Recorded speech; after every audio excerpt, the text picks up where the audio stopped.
What's up, everybody? It's Andrew. You are thinking, what the heck is he talking at the beginning of the episode for? Where is the music? Just wanted to let you know that since we recorded this episode, which was not very long ago at all, I have been hired at Shenandoah University. I am the new Tuba Euphonium professor there.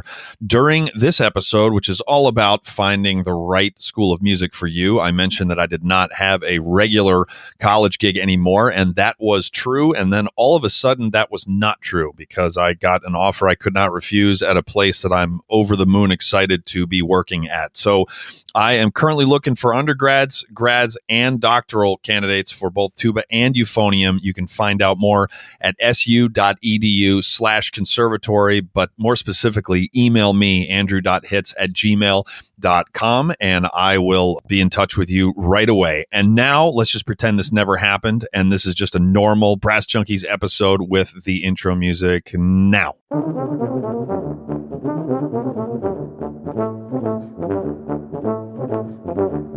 Hello and welcome to the latest episode of the Brass Junkies. I am your host, Andrew Hitz, and I am joined by euphonium superstar Lance LaDuke.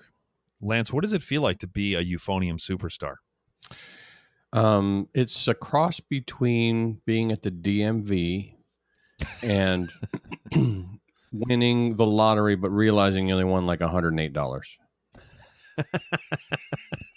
So it's like, okay, yeah, all right, that's fine. I think it's more like you thought you won $5 million and then you ended up winning 108. Because if you have a scratch ticket, it's 108. You're like, yeah, that's cool. But yeah, all right. The DMV, that was a nice layer there to, yeah, good. So this is our second, I almost said second annual, which is not at all true. This is our second listener's choice episode. Episode? Episode. Are we, this is, we're going to let people see behind the curtain a little bit. Are we going to do the intro for this episode while we're doing the episode as well, or we're going to do it later? I'm so confused. What are we doing? You mean like we did last time, where we just, and that's why I started it as if we were starting the actual episode so that we can just do it all at once? It could be. You're observant. You know, the Mary Papert School of Music at Duquesne University is a fine institution, and there's some great folks teaching there, and me. And we would love to have you check out the offerings there. So visit the show notes and find the link, and you can find out all about the Mary Papert School of Music at Duquesne University. How about them apples? Those are some nice apples, man. Thanks. There. So you can also thank Parker Mouthpieces, or actually, why don't I do it? Just, in case we use this as the intro, you jackass. Thank you to Parker Mouthpieces for providing the hosting for the Brass Junkies. Parker Mouthpieces offers fine, customizable component mouthpieces for horn, trombone, euphonium, and tuba, including the Andrew Hitz Artist Model Tuba mouthpiece and the Lance LaDuke Model Euphonium mouthpiece. You can find out more at parkermouthpieces.com or follow them on Facebook, Instagram, and Twitter, or I can give you his home address if you'd rather just visit him and have him answer your questions in person. So, hey, you should go follow us on Instagram. We are at Pray for Yens, the number 4, Pray for Yens. And we're throwing some more stuff up there all the time. Happy New Year, by the way, to everyone, since this is going live the day after New Year's. I think it's the second that this is going live. If you still have a hangover, you might have a problem. So, how was your New Year's? It was it was great, man. How will yours be? It was really good to be. Thank you to everybody. I'm still a little sleepy. Thank you to everyone who has gone to patreon.com/thebrassjunkies to help support us financially, including the gentleman who gave us the idea for our first subject of today's listener's choice episode. So thank you, Mr. Edders. But we really appreciate all of the support there. And everyone for going to iTunes and leaving a review. A lot of you have done that recently. Thank you. And a rating. The algorithms like that. So that makes it pop up in all of the podcast apps. It makes it pop up in iTunes faster. The people also listen to function, which of iTunes, which a whole lot of people use to find new stuff. So that's really that's the best non-financial way for you to help the show, is to leave a review at iTunes. So thank you for all of you who have taken the time to do that. And I think we should just jump right in here. So what is, and this is a continuation, the first part of this episode is a continuation from the last one. Why don't you go ahead and kick us off, Lance? Well, Russell Edders reached out to us and wanted to have us talk about the process for auditioning for brass programs at the university level. And we're going to sort of limit this. Well, we'll see where we go. Initially, we're going to limit this to but high school students who are looking at pursuing music at the college level. So for undergrads, if we have time, we'll jump into grad schools. But this is kind of I put together 10 questions that you should be asking yourself or thinking about, sort of a process. If you have a student, or you are a student, or you know a student who's thinking about becoming a music major, here are some questions that you might want to ask yourself, and or a process that might help you through each of the phases of the procedure. Awesome. How about that? That sounds great, man. You ready for the first one? Why don't you lead us, and then I will just I'll chime in with timely and and to the point. Yeah, right. Erudite insights and concise insight. I'm known for my brevity. So yeah. I already broke my New Year's resolution. I feel terrible. It was I don't know what to do. It's November, you jackass. Anyway, continue. Never mind then. Thank goodness. So the first thing you need to do is to just do some initial research on schools and teachers. And when you should start looking at that is probably sometime in your, you can be aware of it as your freshman and sophomore, but when you become a junior, if you think you want to start studying music at the college level, this is when you might start asking yourself questions like, do I want to go to a big school? Do I want to go to a smaller school? Do I want to stay in state? Do I want to go overseas? Do I want to, what sort of town would I like the college to be in? Just sort of get a sense of those big, broad questions, because that'll help you eliminate a number of schools. It will get very, very overwhelming and very difficult if you're thinking about every possible undergraduate program in the country. Also, I will chime in and say that if you are going the music ed route, then one thing that you should consider is, if you know where you would like to eventually teach, ideally, then having a school that has connections there is a really good thing. And you can also ask lots of questions. This goes without saying, but you should ask lots of questions. You are the customer, and so you need to remember that they are trying to sell themselves to you. And so ask lots of questions about placement and about the percentage of music ed graduates that get jobs right out of school, etc. But that's another thing to consider. Mm-hmm. So as you go through your junior year, hopefully you'll have sort of a running list of schools. And along with that, then start thinking about what sorts of teachers you're attracted to. Am I looking for somebody who's a little more easygoing, or somebody who's going to be more of a sort of disciplinarian, is going to be a little more strict? You can usually find out quite a bit about the schools and the teachers just by doing an online search. And if you go to, for example, if you click on the Mary Papert link that we have in the show notes, you can get an overview of each of the folks. So Zach Smith teaches horn.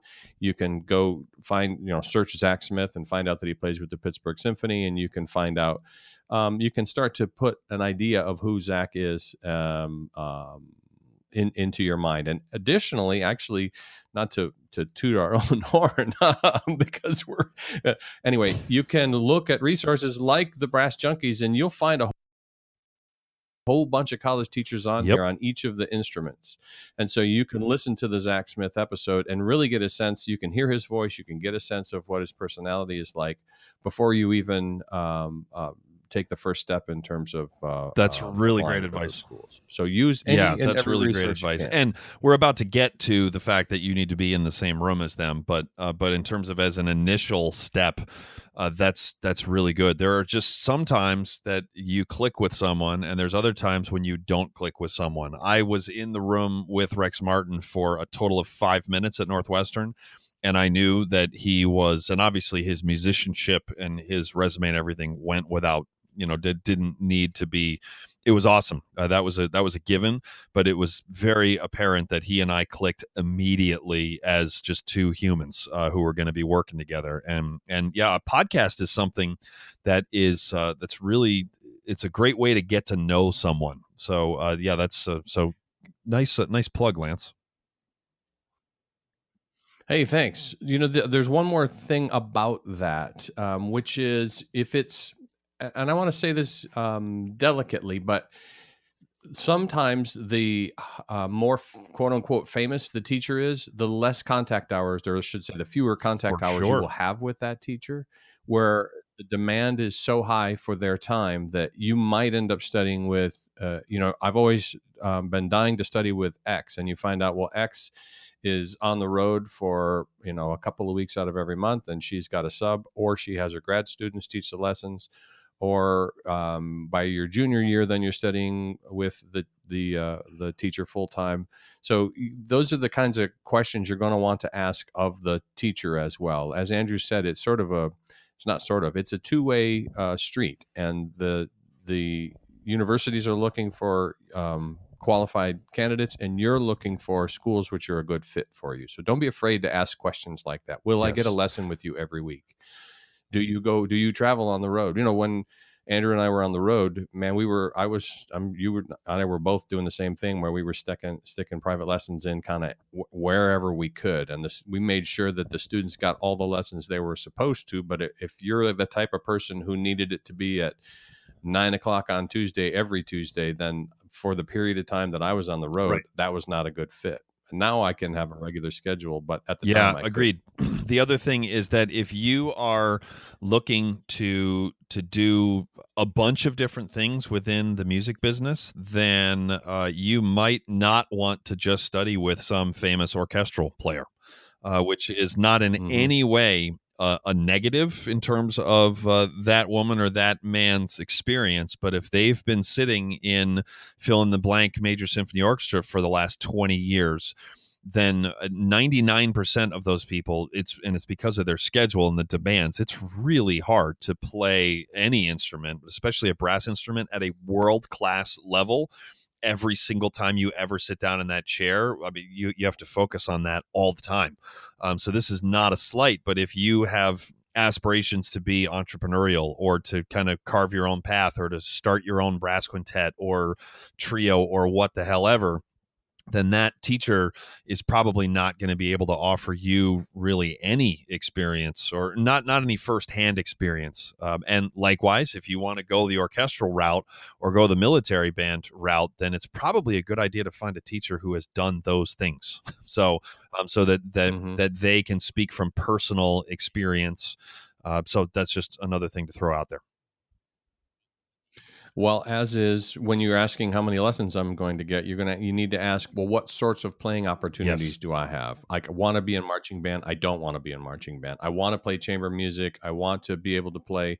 If you're never going to make it, there's so many people in the studio, you might never make it into the top orchestra or the top band. Then you might be better off looking at a school where you could get in to one of those top ensembles a little bit sooner. It is no one size fits all. It just sort of, that goes back to, well, what are your preferences? Maybe being in a large ensemble isn't a thing that you're looking at doing down the road. Well, it's still good for you, but maybe you don't need to put as big of an emphasis on it as you might chamber music, and say, I definitely want to play chamber music, so you can let some of those other things take There are a some backseat. great schools who have really thriving, awesome chamber music programs that have someone guiding them who is really great, and I mean that they will push you in every single sense.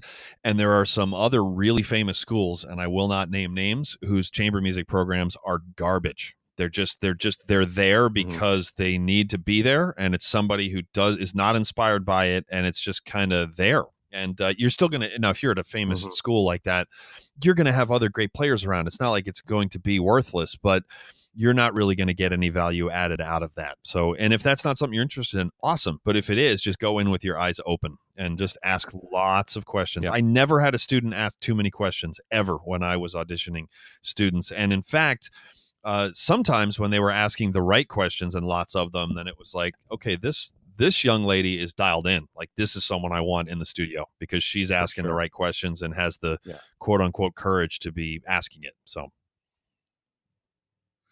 Well, and you might realize that the school that you had your heart set on is maybe not a good fit for you as an undergrad, but it might be the perfect place for you to come as a master's student or a doctoral student, where the opportunities are much, much greater for you if you have a foundation that you can get at a different That's a really great point.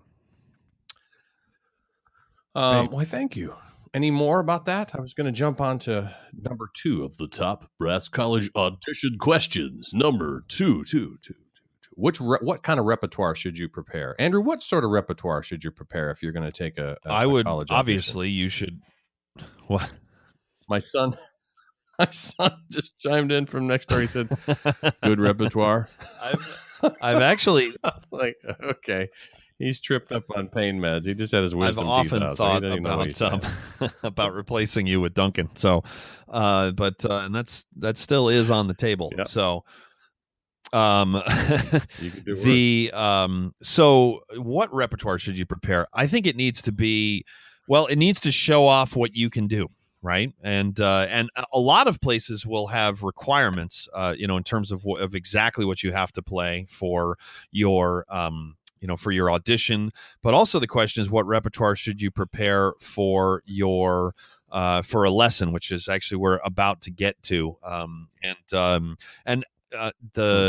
That should be something that really shows off what you can do. And so contrasting is always the word that gets used, right? You don't want it to all be, you want to show both sides of the euphonium, both Danny Boy and Faster Than Hell. So, and kind of cater to your strengths.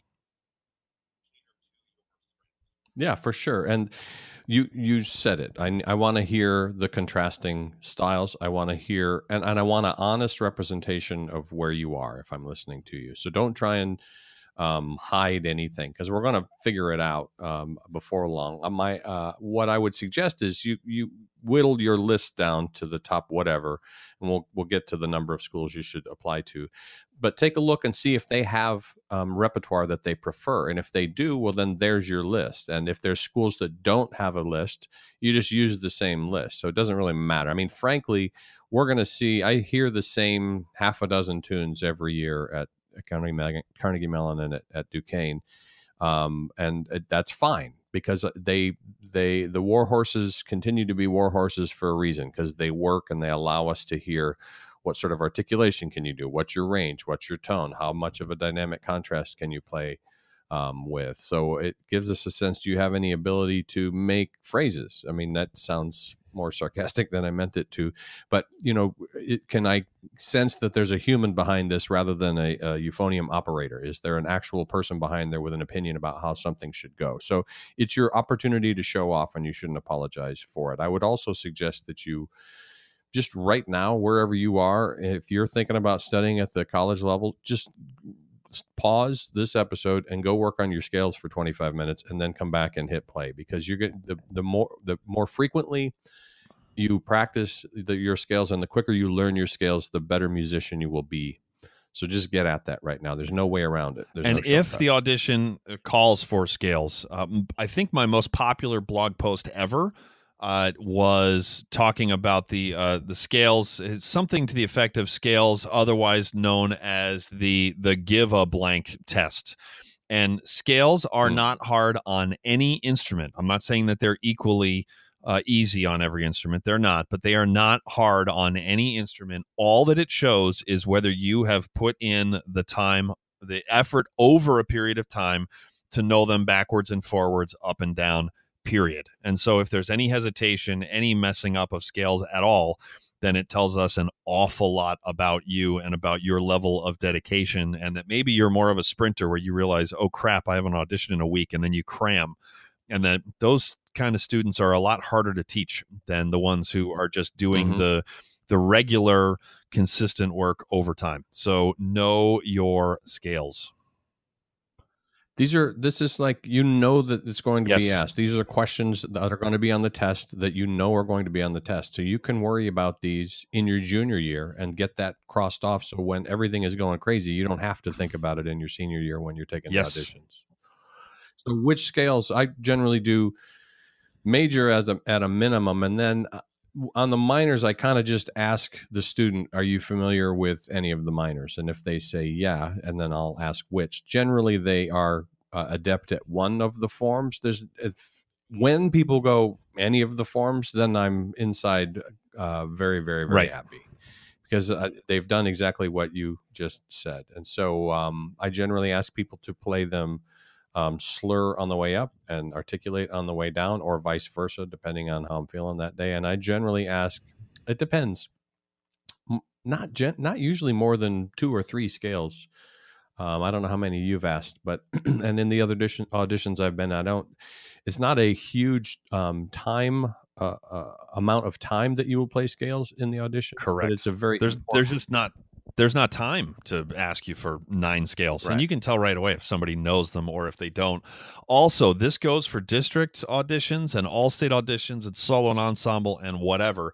But if what you are asked to do is 2 octaves, I cannot tell you how many times I've heard some really good tuba player who from the other side of a screen says, I'm going to really impress them. And then they play 3 octaves, which is I appreciate the chutzpah, but the bottom octave has a really bad sound. It drags when they're coming back down into the low register. It sounds labored, etc. Like, it is so much better, as in like 100 times better, to just nail the crap out of the 2 octaves that was asked than to quote unquote show people that you can play this extra octave when it actually doesn't sound that good. So. All right, next question. Number 3, should you take a lesson with the teacher? The short answer is yes. The longer, more nuanced question is, it kind of depends on your situation. I can't, particularly now with the advent of Skype or Zoom, there's just no reason not to even try and set up a 10 or 15-minute lesson online if you are on the opposite side of the country from the school. So if you have some schools that are kind of in that maybe, and you can't, you're going to have a finite budget for plane tickets to get to here and there and everywhere, then online is a really easy way to get a lot of that done. What do you think, Andrew? I think that's a great idea. Yeah, that's. I wish that had been available to me.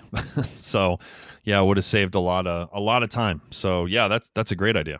It's never been easier. I mean, I think about how difficult in my day. We had to look at Sanskrit to figure out where I could go study. But it's like all of the research, your online lesson, practice guides, repertoire lists. You can order the repertoire. Everything is at your fingertips right now. So you must arm yourself with that stuff, because somebody will. Right. And there's a number of slots that each school is going to have available. And if your number one school has 3 spots open and there's 7 people auditioning, well, what are the things that are going to set you apart? And if somebody has sat down and went to the trouble of contacting me and they know something about me by the time they've reached out, and they either set up an actual lesson or they set up a Skype lesson, and they asked a crazy amount of questions because I could tell that they were intent in going in a direction or finding out more, then you have a leg up. What are the things you can do to set yourself apart in the marketplace? It's a marketplace. Yes. Yeah, that's a great and in person is even better, but Skype will tell you a lot. Something that I remember that from both of my college teachers, from Rex Martin at Northwestern and Sam Palafian at Arizona State at the time, that both of them were very adamant about putting people into the studio who, of course, were good students and were great musicians, but also were good humans. And there's no time. I remember Rex once talked to us about it specifically. He said 20 years from now, if you guys are at an orchestral audition and you see each other in some really high pressure situation, he said, I don't care whether you guys were actually like good friends or not. I want that to be a good thing. I want that to be like, oh, there she is. That's great, and have it feel comforting, rather than, oh, there's that guy who was really good and who was really not kind. So and he wanted it to be a supportive atmosphere, and you can tell that within minutes of meeting someone. I mean, yeah, high school kid or adult, right? Even online, you can tell immediately if someone is they're just looking you in the eyes, they're being polite, they're etc. It's like you think that doesn't matter, but that really basic stuff like social skills, etc. It's really important. For sure. And I'm also looking when I'm in a lesson and or in an audition situation, I generally throw out a piece of, hey, could you try this way? Yep. Just to see how you react to me giving you feedback. And do you freak out? Do you panic? Do you try it but you don't succeed? Do you try it and you do succeed? Like trying to sort of lift the hood and look and see what's going on down there, and how are the wires connected. And I've accepted a number of students who didn't walk through the door like rock stars. There was something there about them. There was something about their drive. There was something about the way they accepted the feedback that I gave and reacted to it, that caused me to accept that student. So yes. Yeah. So how you're trapped in a room with a private teacher for 1 hour every week for 4 straight years? Guess what? That teacher is trapped in a room alone with you for et cetera. So this stuff goes a long ways. So absolutely. All right. Next question is the number of schools to apply to. Yeah. So I only applied to 2. How many did you apply to? We talked about this in the last episode back in I can't remember October, November. I think I applied to 6, something like that. Although I knew that I wanted to go to Northwestern, early. So, but yeah, I applied to, I believe, 6. So one reason to apply to more than 2, and also applying to schools now is really expensive. So if you're on a limited budget, put it this way: if you could go and visit 2 schools that you're interested in and sit across from the woman or the man that you would be studying with, if you could use that money for that instead of applying to 10 schools, then absolutely spend it on the former and not on applying to 10 schools. But one thing to keep in mind is that our good friend Pat Sheridan posted about this on Facebook and started a you-know-what storm, which he's really good at because he's Pat. But he talked about, and he was talking especially about graduate school, but he was talking about very specifically thinking about the return on investment, the ROI, as it's called in the business world, on whatever degree that you are getting. I went to Northwestern University, which is an incredible school. I can't imagine my life not having studied with Rex Martin, and now, of course, it's Gene Picorni teaching there.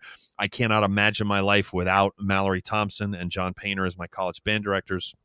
However, if you do not come from money, and which is like most of us, right? And you don't get any, your family has enough money that you don't get any need-based scholarship.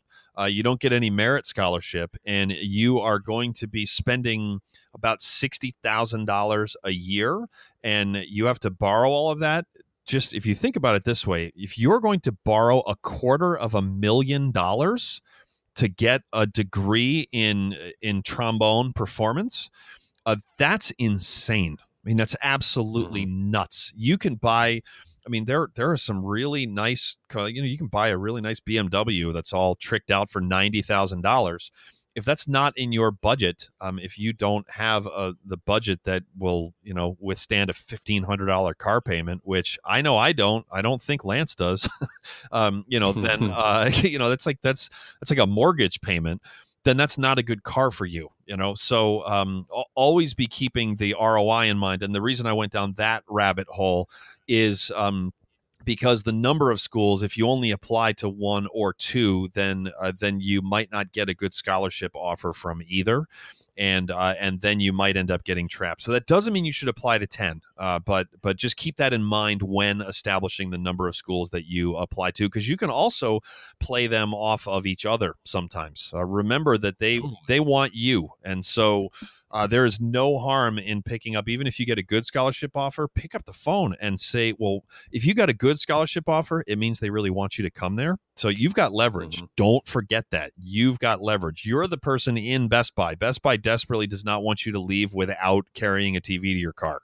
So yeah, they want you at that point. So utilize your leverage to try and extract some more financial resources from them. Uh-huh. Well, and that's number 9. You're jumping ahead. So that was number 49. We combined number 4 and number 9. But we should come back to that one too. Okay. I applied to 2, which is not to be clear. That's not my advice. Sure, that was what I did. Yep, so understood. I think that the sweet spot is in that 3 to 5, 4 to 6, somewhere in that window. If you have 10, man, that's really tough. That's a lot of schools to weed through and to get to. Yes, but I think somewhere in that, I don't know, 4 is a good sort of, if you with a plus or minus of 2. I think you're in pretty good shape. Yep. And if it goes to 7, fine. If it drops to 2, you better be sure that it's one of the schools that you want to go to. Great. Is it okay to send a tape or a video audition? I have a student. Actually, is it just one? I have a half a dozen over at CMU and 5 at Duquesne. And I know there's at least one. I think there might be 2 undergrads at CMU who I heard on the tape round. I heard it in a taped round, I should say. The one person lived in Florida, and the other person, I can't remember where they live, California or someplace like that.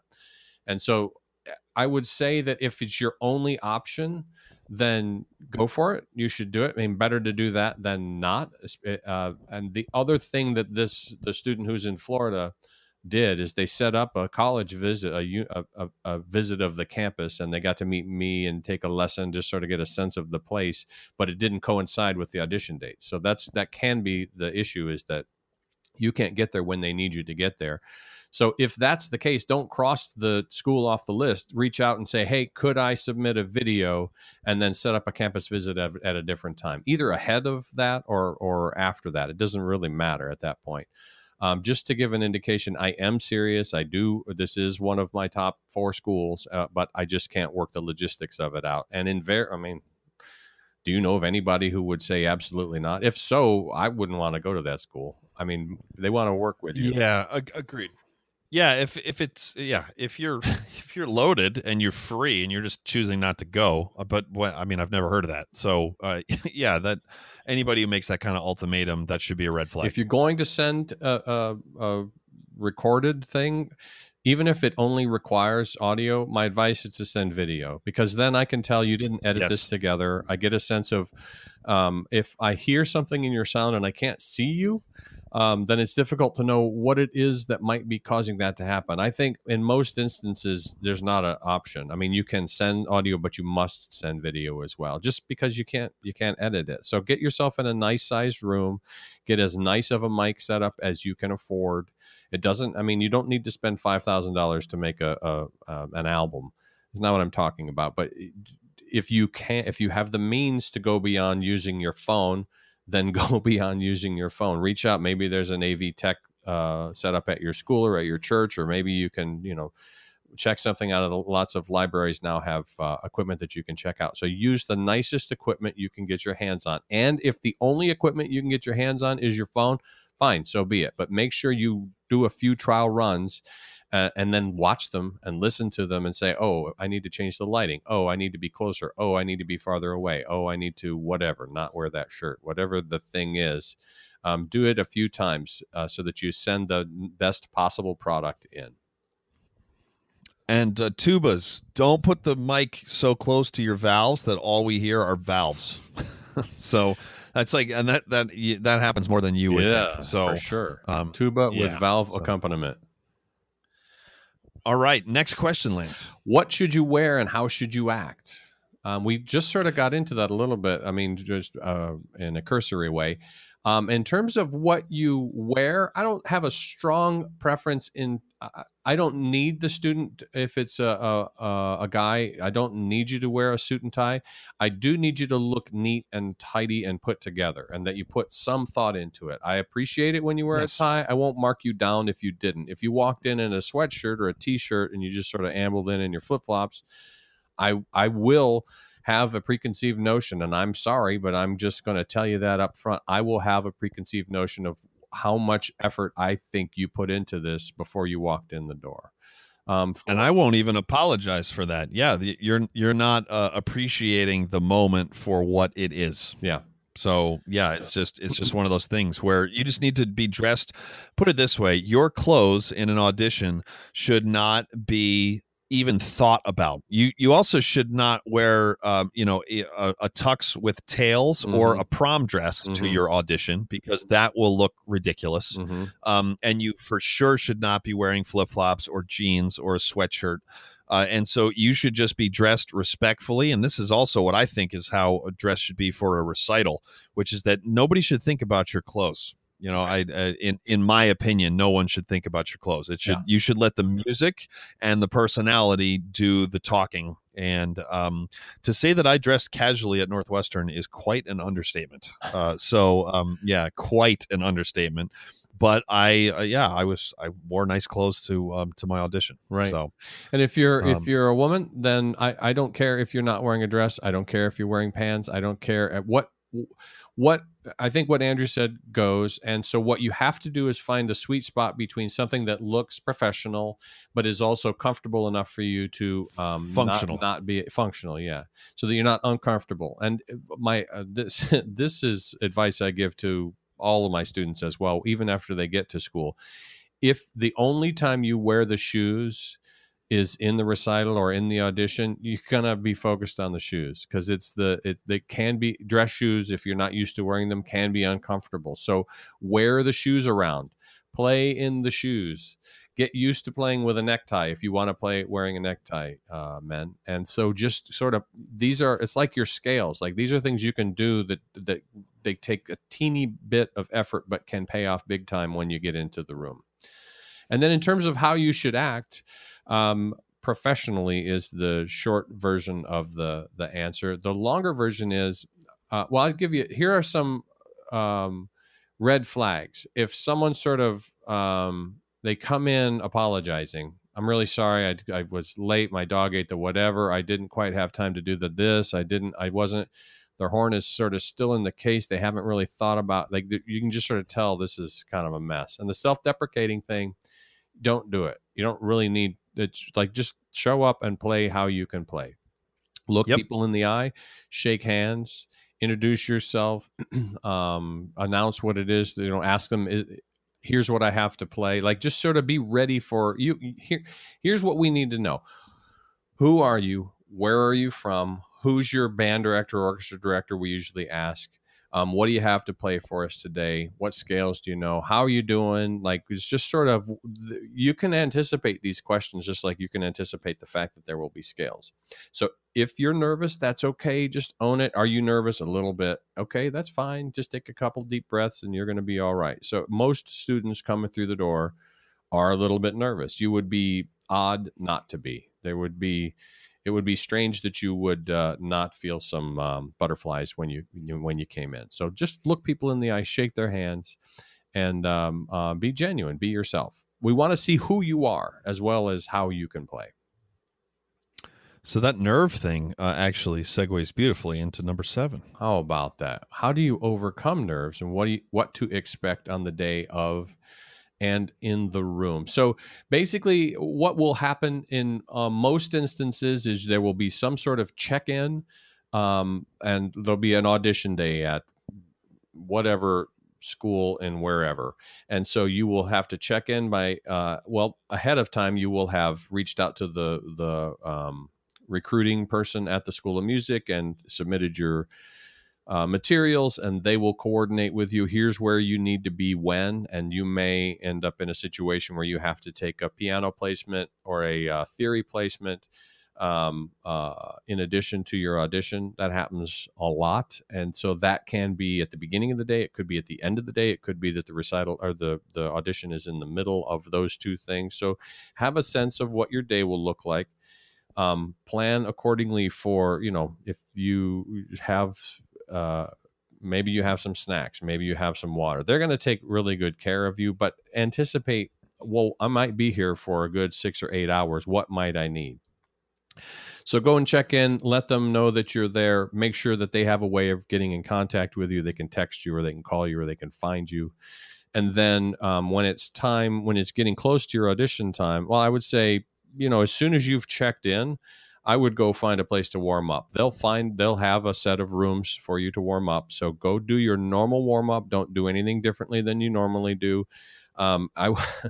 If you're like woodshedding like crazy, your audition pieces at this point, you have a bigger problem. Late. It's way too late. So just do your regular thing and have faith that you put in the effort, that you worked. All you can do is sort of get up in your head at that point. If you're running these licks over and over again, now you're starting to mess with your own head. So just know that you did the prep and do your warm up, and then put the horn away until it's a half an hour before your audition. And then about a half an hour before, check in, see, hey, are they ahead? Are they behind? Is it about on time? Get a drink of water, use the restroom. Just kind of in your head, just sort of like, here's the pieces that I need to play. Here's the information that I really want to get. Here's what I want to learn in this. If you're curious, you don't have time to be nervous. You can only be focused on one of those things. And so I would focus on the curiosity rather than, oh my gosh, they're going to judge me. So then you walk in the door. So it's your time.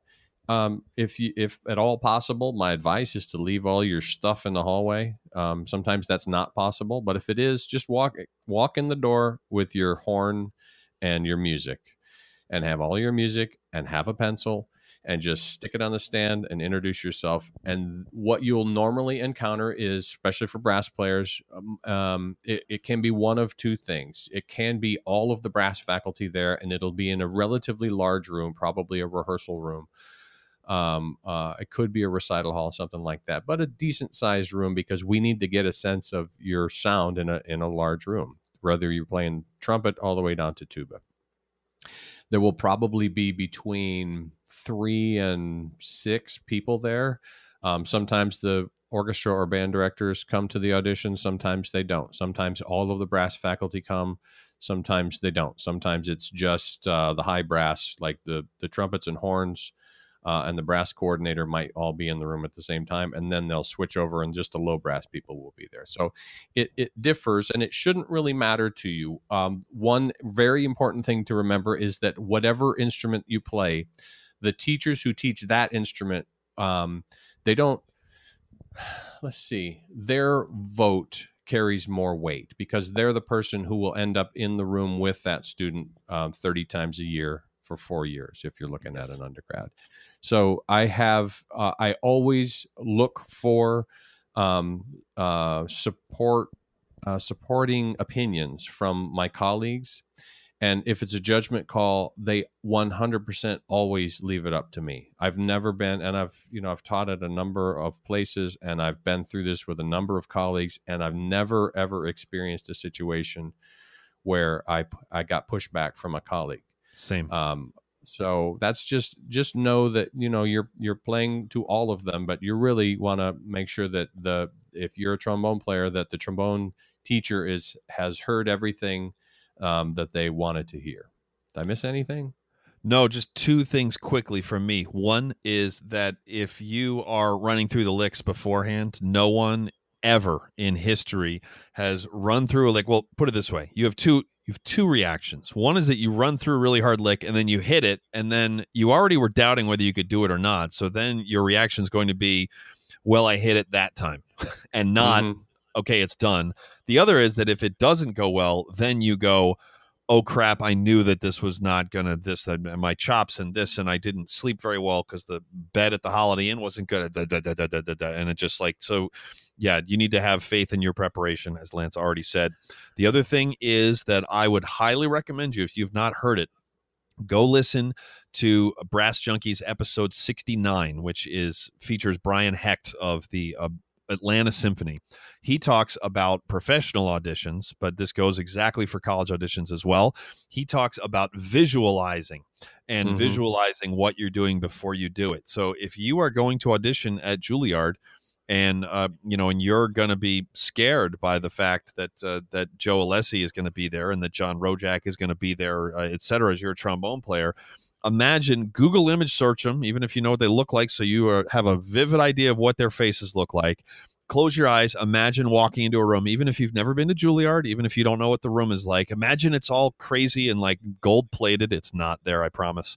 But like something ornate, and then you walk in and then visualize yourself doing a really great job, and that the conversation is free and easy. And that's a really powerful way to kind of preempt nerves, because you will actually, there's science that shows that it feels like you have been there and done it before, even though you made it up in your mind.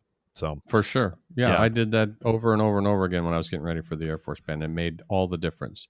Well, and you touched on another thing, which is put yourself in, like, go do a mock audition for your band director, for your choir director. Like, even if you're not in choir, hit up the choir. Hey, I'm going to take some college auditions. Could I play for you?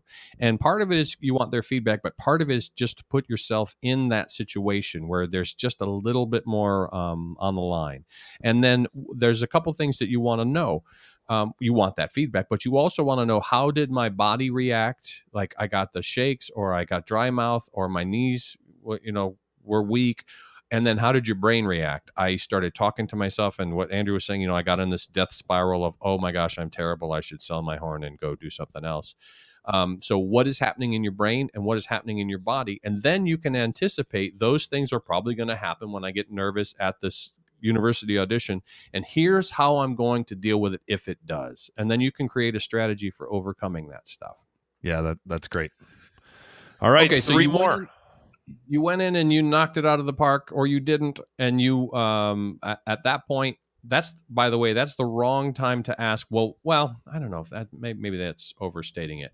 A lot of students want to know. I don't know what you want to say. I just wanted to say you were overstating. When will I hear? When will I find out? Like, while you're in the audition room is not a good time to ask that question. Correct. The recruiting people will be able to handle that. I would expect some sort of a note back from the teacher if I were. I don't know. I'm not going to say that a teacher is a bad teacher if they don't reach out. I try and reach out to the students after they've auditioned, just to let them know that I appreciated their time and effort to come and play for me. I think it makes all the sense in the world for you to do the same, whether or not the teacher does that. I think that within the first, let's say you audition on a Saturday. It's a Saturday audition day for whatever that school is. By Tuesday or Wednesday of that next week, I would send a note off to the recruiting person and to that teacher and say, hey, thank you so much for your time. I really appreciated the opportunity to play. Let me know if there's anything else I can do. That's just sort of like a nice professional.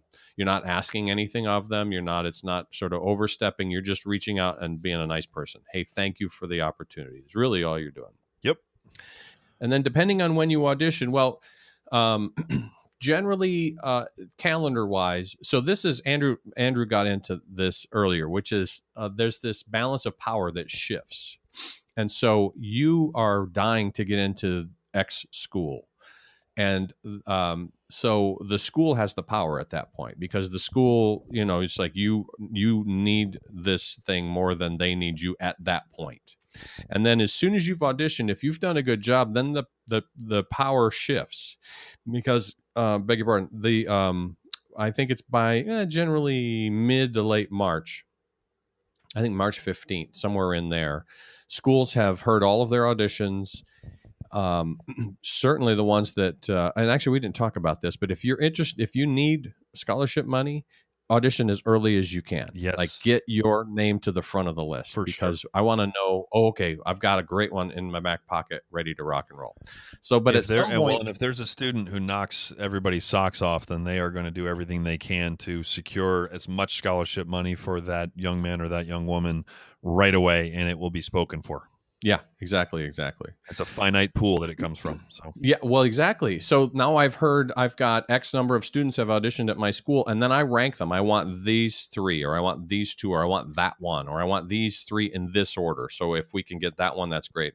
And so now that puts you in the driver's seat, depending on where you are on that list.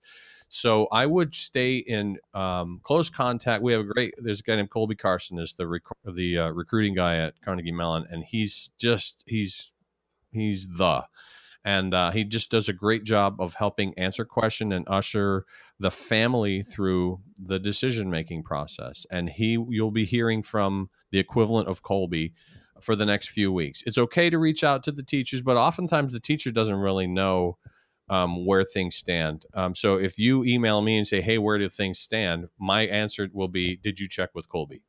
Because right. Colby will be the one who has the answer. So then the university, you need to actually, this is an obvious thing, and I can't believe that it took me 48 minutes to bring it up, but audition to the school as early as possible. I can't tell you. Oh, Andrew, do you have any stories about that?